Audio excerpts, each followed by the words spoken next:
Well, everyone, you might be in a situation where your share location is unavailable on your particular iPhone.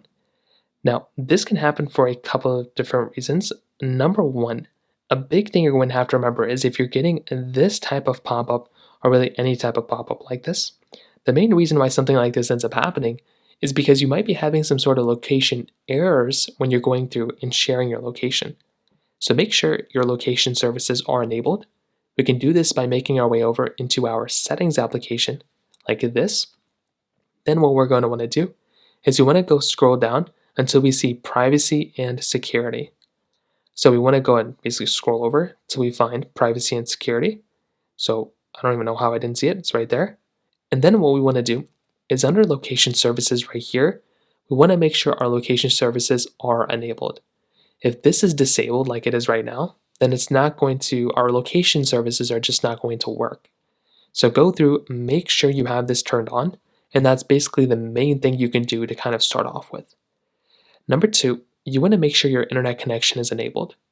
So go through and make sure you have your cell connection or your Wi-Fi connection completely enabled, because that's going to be another very important thing that I recommend doing here as well.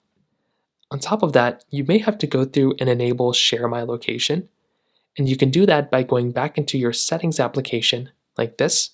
You want to tap into your name, that's at the very top portion right up here.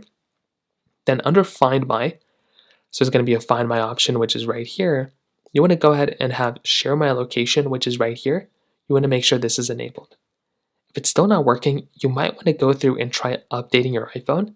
So come back inside of your iPhone settings, click on General, click on Software Update, and try software updating your iPhone, and that might end up fixing the problem for you as well. So those are kind of the main ways to go and fix it. If you have any other thoughts or questions, please let me know in the comment section below.